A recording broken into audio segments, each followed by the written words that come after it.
Well, welcome everyone. Thank you for being here for this presentation. My name is Peter Dahl. I'm an admissions counselor at the Milwaukee School of Engineering in the state of Wisconsin in the United States of America. And today I'll be talking for a little bit about STEM education in the US, what STEM education is, the types of majors that are included in the STEM field, the types of schools that you might consider attending if you want to study STEM. We'll talk a little bit about the application process to study in the US, tuition and scholarships.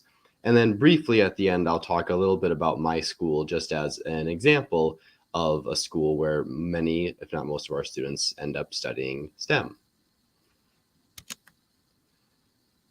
So let's talk a little bit about STEM majors. So STEM is an acronym that stands for science, technology, engineering, and math. So when we talk about science in STEM, those are hard sciences like biology and chemistry and physics, as opposed to social sciences like psychology and sociology. Technology, so things like business analytics, data science, or information technology. Engineering, which includes many different fields, but some of the most popular ones would be things like computer, chemical, or mechanical engineering. And then math. All of these fields are going to use math, but when we talk about a math field, something that is especially dealing with mathematics and goes especially deep on mathematical theory. So actuarial science, business statistics, things like that. So if you want to work in STEM, if you want to have a career that is especially concerned with science, technology, engineering, or math, you're going to want to get a degree in STEM. And the reason for that is this is kind of a confusing graph, but basically what it's saying is that the vast majority of STEM careers require a bachelor's degree or a 4-year college degree. And this number is going to go up. So if you want to work in STEM, you're going to need to get a college degree in a STEM field, most likely. STEM fields are also growing more rapidly than other fields, according to the US Bureau of Labor Statistics. And within that, computer occupations are growing even more so. So things like security analysts, software developers, computer scientists, they're expected to grow 11.5% by 2029, which is the largest growth of all STEM-related jobs. So even more so if you want to work in computers, you're going to really want to consider getting a 4-year degree. So one thing to think about just based on where you are in your educational journey is if you're going to be pursuing an undergraduate or a graduate degree. An undergraduate degree, you would need a high school education, a high school diploma, in order to enter into an undergraduate program. These programs are usually full-time, which we would refer to as about 12 credits in US education, and it takes an average of 4 years to complete. If you have an undergraduate degree, you can pursue a graduate degree in the United States. So if you have that bachelor's degree, then you can go on and pursue a master's degree, and full-time for that as an international student in the US would be about 9 credits, so slightly less than the 12 credits for an undergraduate degree, and those usually take 2 years to complete. Once you obtain a degree, if you get a bachelor's degree, then you can, again, either go on to a master's program or you can go work in your field of study. So an undergraduate degree in STEM from a good university is going to get you into your field very quickly. Because these fields are growing and expanding so rapidly, they're having to continually hire people. So they're going to be even hiring students right out of college, and you might, in your first job with a STEM degree, get a pretty advanced job with a good salary, a good stable position at a big company. That's all possible with just a bachelor's degree. One thing, though, that is very important if you are going to pursue a STEM career and if you're going to study STEM is obtaining an internship. So companies are going to look to hire those with real-world experience. The experience that you get in school is obviously vital to your ability to do your job well, but companies are also going to want students who have experience using the things that they're learning in class outside of the classroom. So that's what we mean when we say real world experience. Internships also provide students the opportunity to network, basically meaning that you are able to meet other people in your field. You are able to make connections with companies that you may have not known existed or jobs that you may not have known existed. People tend to work with and hire and promote people that they know. And so if you are really, really good at your job, or you are an excellent student trying to enter into the workforce, if people have never met you or don't know anything about you, they might be less likely to hire you. And an internship is a great way just to be able to introduce yourself so that people know who you are. It's also a way to develop yourself professionally. There are things about acting in a workplace and how to behave in a workplace that you might not learn in school. You might be able to show up to your classes in your pajamas and sort of half pay attention through class and then go home. That won't work at a work meeting. And those are just some differences that you can kind of learn at an internship. It's also a chance for personal growth. You get a taste for different jobs within your field, find out, a little bit more about yourself, get outside your comfort zone, things like that. Those are all really good things that you can obtain through an internship. And it'll also just give you a competitive edge.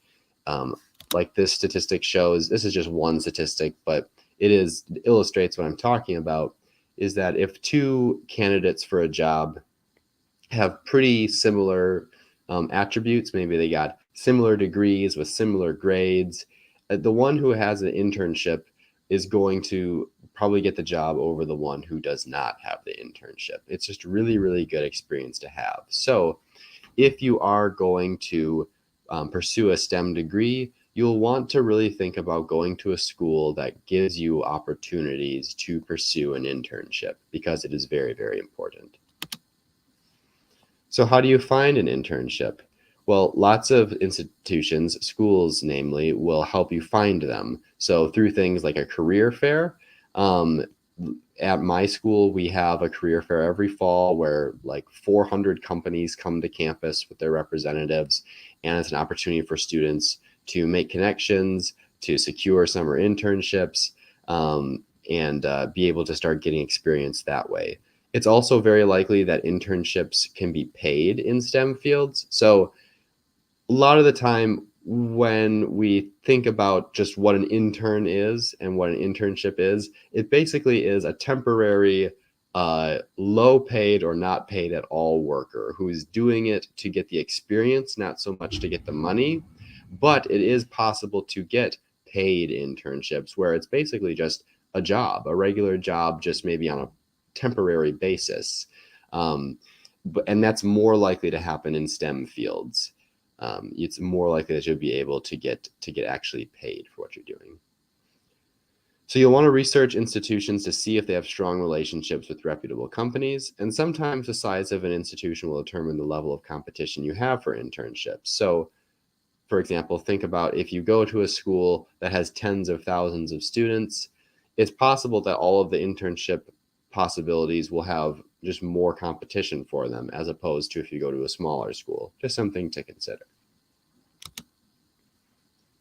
So if you've decided that you want to pursue a STEM career and you want to go to school and obtain a STEM degree, and you're thinking about all these different things like what program you want to study and what kinds of internships you'd like to have, then you're going to start thinking about what type of school do you want to go to. And there are many, many, many different schools in the United States, and they are all very different. So let's just talk about some things that you'll want to consider when you are trying to decide which schools you should look into and apply to and eventually attend.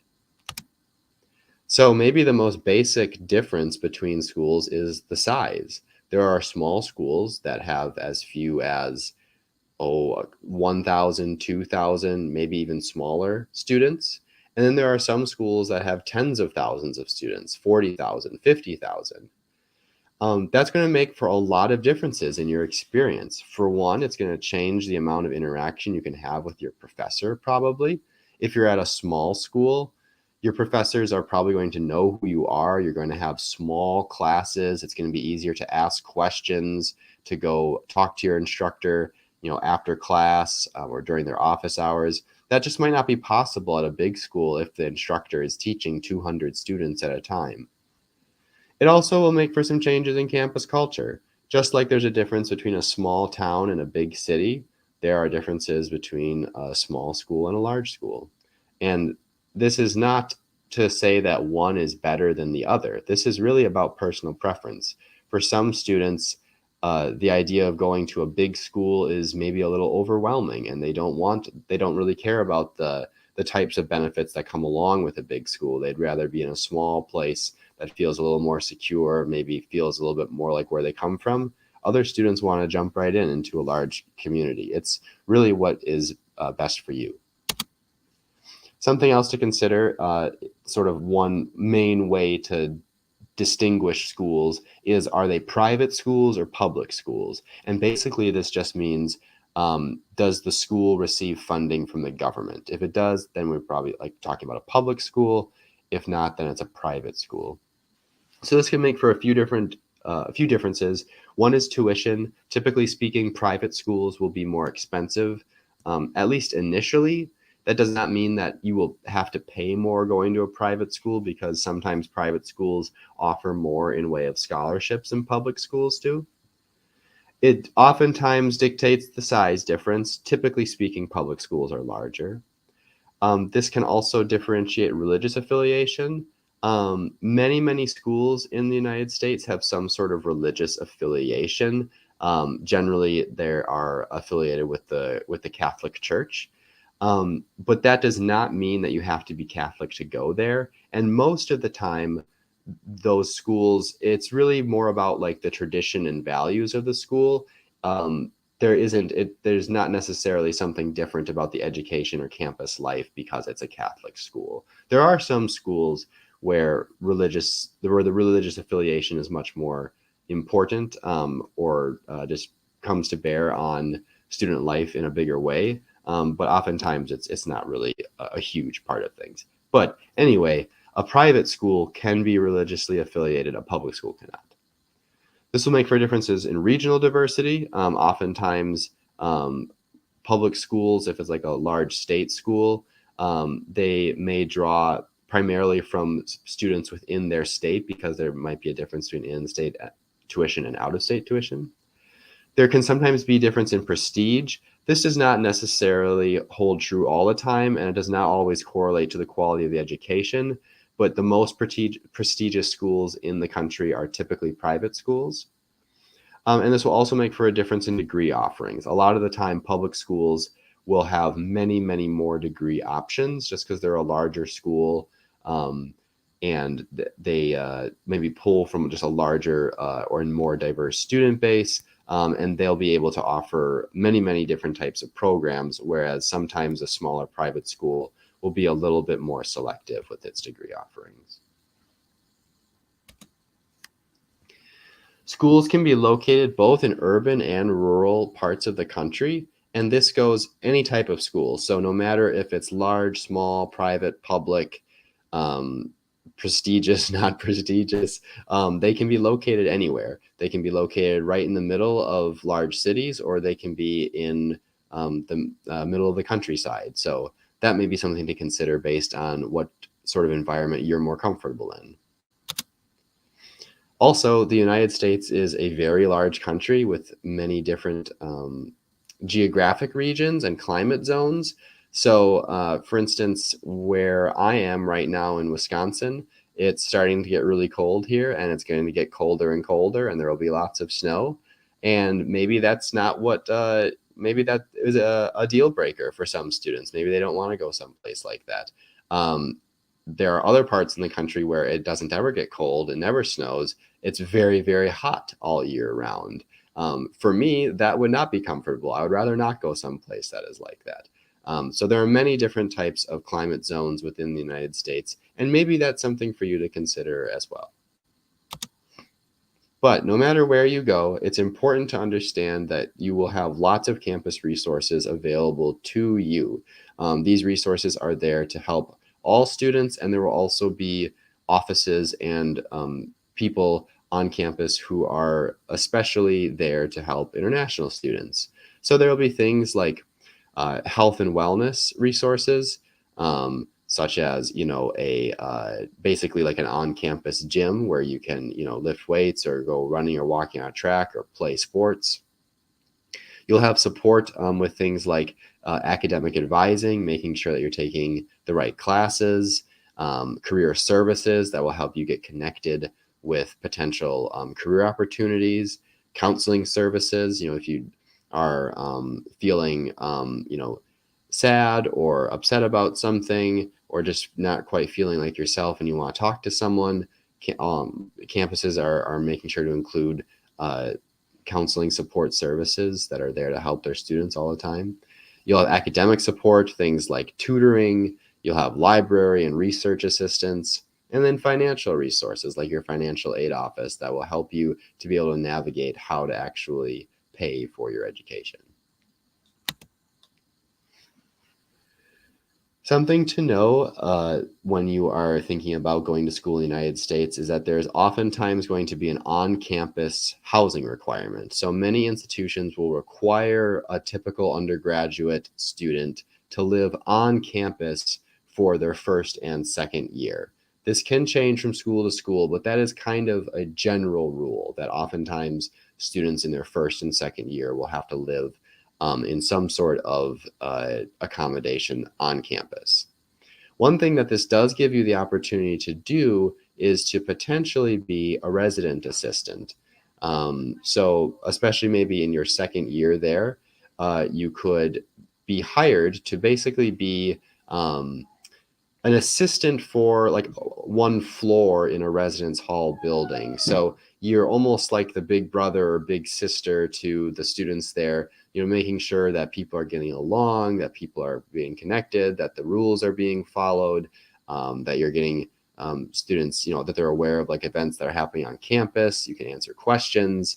So you're there, and that's basically a full-time job. And as payment, you get free housing, so you don't have to pay for your living quarters, and you also get a free meal plan. So that is sometimes an excellent option for international students looking to help fund their education.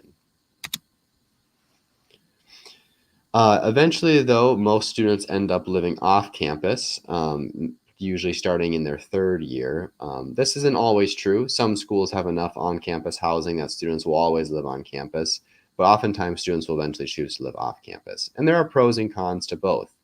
If you live on campus, your expenses will be included, so things like Wi-Fi, your heat and electricity, your meal plan, you won't have to worry about providing those yourselves because they'll be included. It promotes social life. You just are going to be around other students all the time. So it's just going to be easier to make connections and make friends if you're living on campus. And also a shorter commute. It's just going to make it easier to get to class. But off campus has its advantages too. You may have more privacy. You won't have to be around other people all the time. And it's also a year-round housing option. Sometimes, it's usually assumed that in a residence hall, you'll basically be there during the school year, and then during the summer, you'll probably have to find other accommodations. But if you're renting an apartment on your own off campus, and it's your lease, you can do what you want. You can stay there year-round if you want to. So let's talk about the application process. One thing to consider is that there's a difference between rolling admissions and regular admission. Basically, this means that in regular admission, there's a deadline and you have to apply by that deadline. And then the school waits, they review through all their applications, and then all at once they start making admission decisions. Whereas rolling admissions does not have deadlines. They just continually admit students as they go throughout the year. And you'll typically hear back from these from these schools much more quickly. There are going to be a number of different requirements that are going to be common to most applications you'll have to fill out, no matter the school. The application itself sometimes will have a cost. but oftentimes also be free.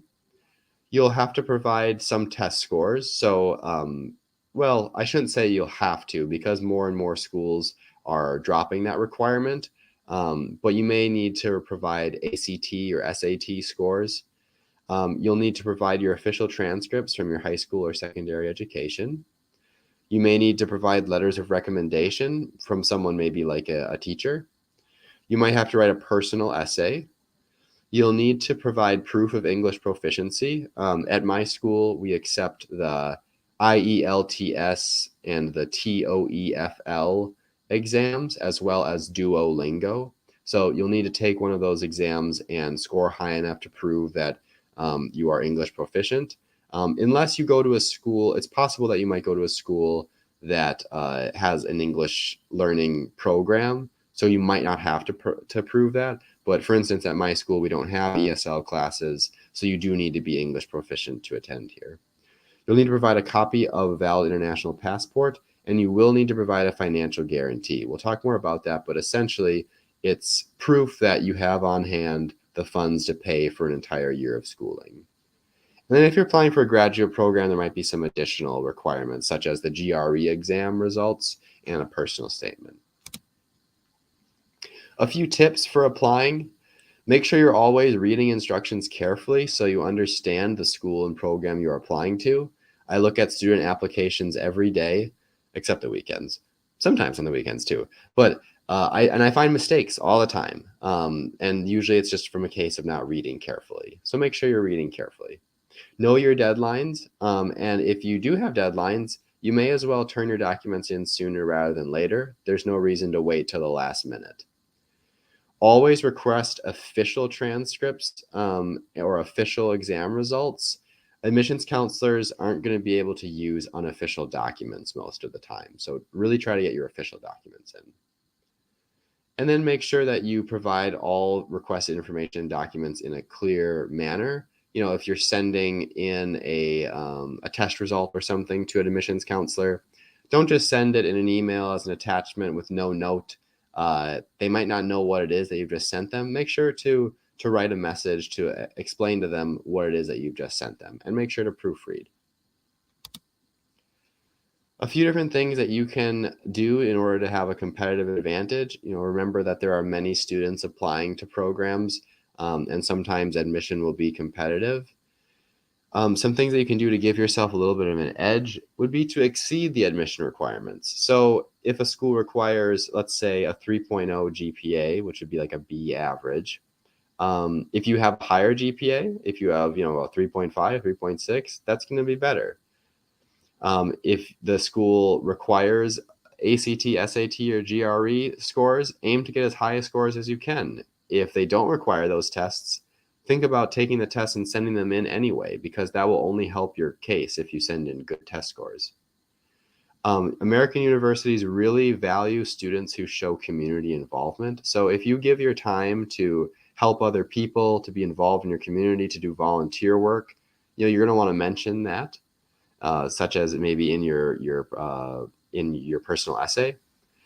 When you write that essay, try to make it unique. There are lots of things that you could say about yourself that everyone else could say too about themselves. So try to stand out, try to be memorable, and then try to complete your application early. Again, don't wait till the very last minute.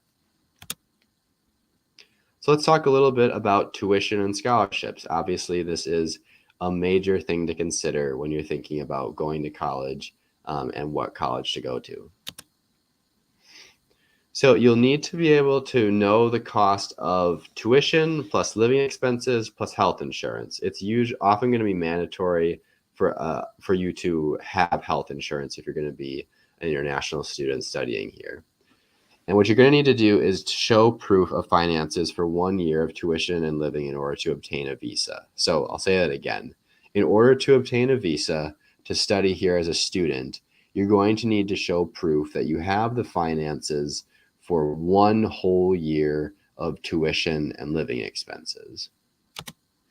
So, and I'll say before I move on that will include any scholarships that you get. I'll talk a little bit about how that works at my school later, but between scholarships, the funds that you have in your bank, funds that any sponsor has. You need to be able to show you have the money to be able to go for a full year in order to get a visa. So what are some different types of aid that you might be able to get? So you may be eligible for scholarships from the school that you're applying to. There might be some automatic ones, like just because you get accepted, maybe you'll get a merit scholarship, but then there might be additional scholarships too that you can apply for. Unfortunately, you'll not be eligible for USA federal aid. That's only available to citizens.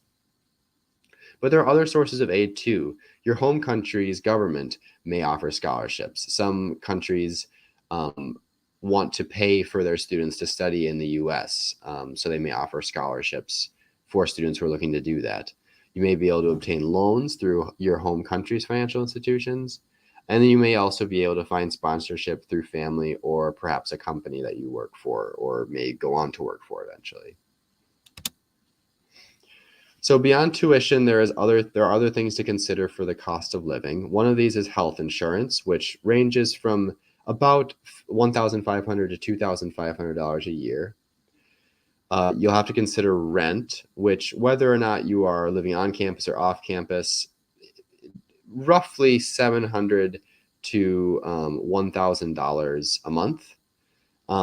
Transportation, so public transportation, or maybe if you have your own car and you're paying for gas, that might be something around $40 to $100. Food, again, this is, groceries or on a meal plan, is going to be around $250 a month. And then you'll have miscellaneous fees as well that you'll need to account for. Things like maybe energy costs or Wi-Fi, things like that. So I'm going to talk briefly just about my school because it's a good example it's a real tangible example of the things that we've been talking about in the presentation. So a few quick facts about us. We are the 9th rated undergraduate engineering program in the United States. And we have a number of different programs that have moved up into pretty high rankings. Our actuarial science program is 2nd. Computer engineering is 7th. Civil engineering is actually much higher than that. I guess I did not update my slide. It's as high as 5th right now, I believe. We are one of the first application-oriented curriculums in the U.S. Our nursing program, which we do have, has an exceptional pass rate for the nursing licensure exam. And then we also have a computer science program that has both artificial intelligence specializations and a supercomputer on campus, which is pretty cool. We're located in Milwaukee, which is in the state of Wisconsin. The population of the city and the surrounding area is about 1.5 million. We're located on the shore of Lake Michigan, which is a very large lake. And we're about 130 kilometers north of Chicago, which is an even bigger and more famous U.S. city. So it's about a 90-minute car ride. We have about 2,800 students, so we would definitely be classified as a small school. About 100 of our students are international students, and they represent about 30 different countries. We have many international faculty from a number of different countries. And we're really focused on the practical application of what is learned in the classroom. If you like to learn by doing, if you like to work with your hands, if you like to get that hands-on experience, this is a great school for you because we really believe that that is how students learn best. We have academic programs in sort of 4 main areas. We have things related to building and construction, so things like architectural and civil engineering and construction management. Those two, the architectural and civil, also have master's programs connected to them. We have different computer programs of study. We have a number of different engineering programs ranging from biomedical and biomolecular to electrical, industrial, and mechanical engineering. And then we have a few other programs, including actuarial science. We have a business school, and then we have a nursing program. So again, as a small school, this isn't that many programs. There's lots of different types of programs and classes that you can't study here, but we really specialize in the things that we do offer. That's why, it's even in our name. We are the Milwaukee School of Engineering. We're a direct entry school, meaning that you're going to be able to get in to classes in your field of study right away. You won't have to take lots of general studies courses first before you can start doing things in your field. You'll spend a ton of time in the lab, over 600 hours over the course of 4 years. Your senior year, you will work all year long with a team to produce a senior design project, which is a great experience. We have small class sizes, including a 13-to-1 student to professor ratio. Again, one of the advantages of a small school. All of our classes are taught by professors, no teaching assistants. And we have a 4-year graduation guarantee, which means that if you are taking the classes you're supposed to and you're passing your classes, we're going to get you through here in 4 years. So let's talk a little bit about the cost. Again, we're a private school, so the initial cost it's steep. So $46,000. We're talking about tuition and mandatory fees, estimated living expenses of around $12,000 or $13,000, and then health insurance of about $2,000. You're looking at per year a cost of about $61,446. But a couple things to consider. All accepted undergraduate international students at Milwaukee School of Engineering receive a $25,000 per year scholarship. So once you get accepted, you get that scholarship. You don't have to apply for it.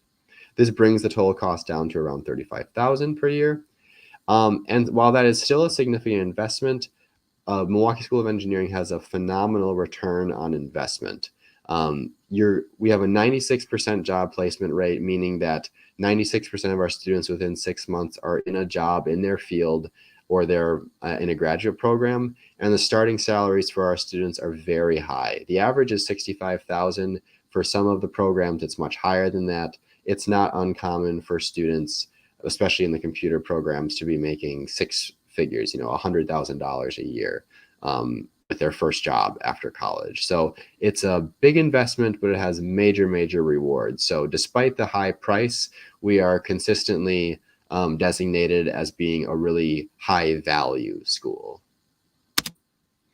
And our graduates go on to work at some of the biggest, most successful companies in the world. Local companies like Harley-Davidson Motorcycles and Johnson Controls, but also, literally the biggest companies, things like Google and Amazon. On campus, we have a few different housing accommodations. There's the Groman Tower, which is an on-campus apartment building. So it's not like living in a dorm, it's like living in an apartment, but it's on campus. It's very, very nice. We have a few different residence halls. There you can see some pictures of them here. The Herman Viets Tower is a great option because it's been newly renovated, but also has great opportunity to connect with other students with lots of different common areas that just makes it easier to connect and make friends. As far as our admission requirements, and again, this is just an example for my school. This is going to change from school to school, and it's something that you can look up and be aware of ahead of time. But for us, for a typical undergraduate student, so if you're in high school now or finishing high school and you're going to come in and be an undergraduate student here, we require a minimum grade point average of 3.0 for most of our programs. A couple of them are at 2.8.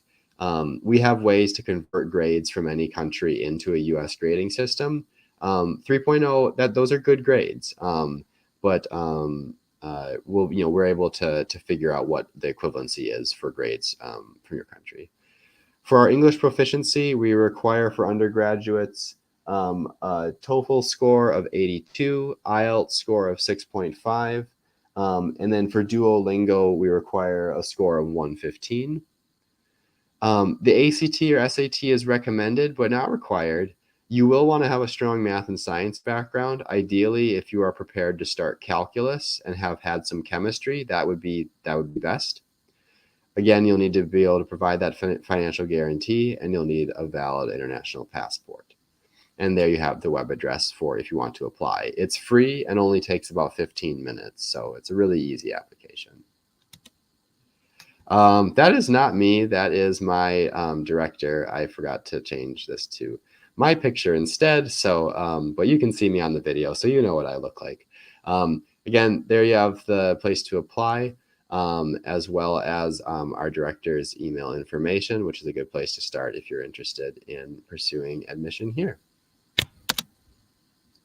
So I will stop sharing my screen here in just a sec, but if we have time for any questions, I'm happy to answer any questions that you have about STEM education, about studying in the United States, or about my school specifically. I'm happy to hang around and answer some questions.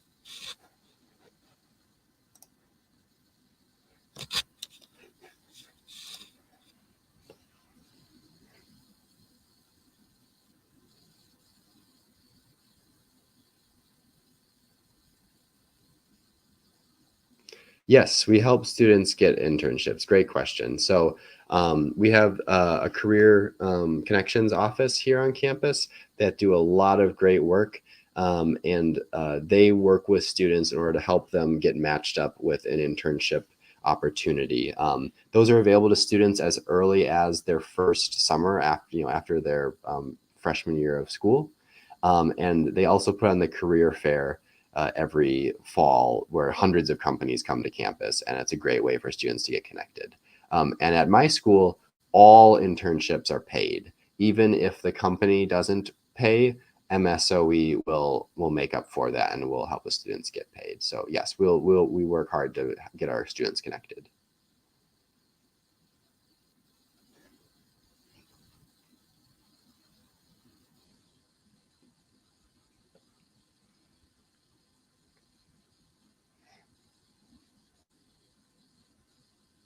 Yes, we do have opportunities for CPT, OPT, and that's something that we handle through our Career Connections office, as well as the International Advising office here too. So yes, we do have good opportunities for both.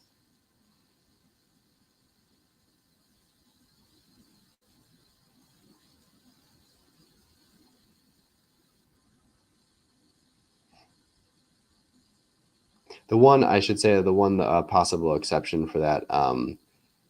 Okay, yeah. So, and this is something, this would be, I should probably be careful how much I say since I'm working on the admission sides of things and don't do as much with the Career Connections office, but typically speaking, the type of visa that you obtain when you are studying abroad in the US would be to come here to study for your 4 years, get your degree, and then return to your home country, unless you are then able to obtain a different kind of visa or citizenship status.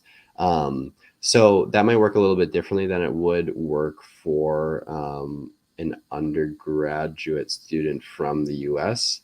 Um, I would have to double check on that answer because I don't want to steer you wrong with that.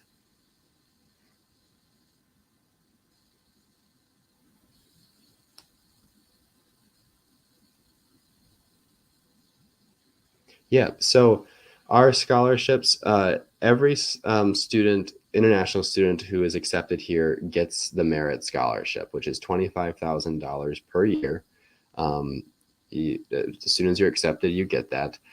Beyond that, we do have, there are other like private scholarships that you can apply for, and we keep a website that has a long list of different scholarships that students apply for and compete for in order to obtain. So that's something that you would be eligible for. Unfortunately, beyond that, we don't have any other financial aid available for students here. So uh, beyond that, then yeah, private scholarships or different forms of employment, like being a resident assistant. These would be some of the other ways to fund your education. But yes, beyond the merit scholarship, there isn't additional financial aid that the school can offer to international students.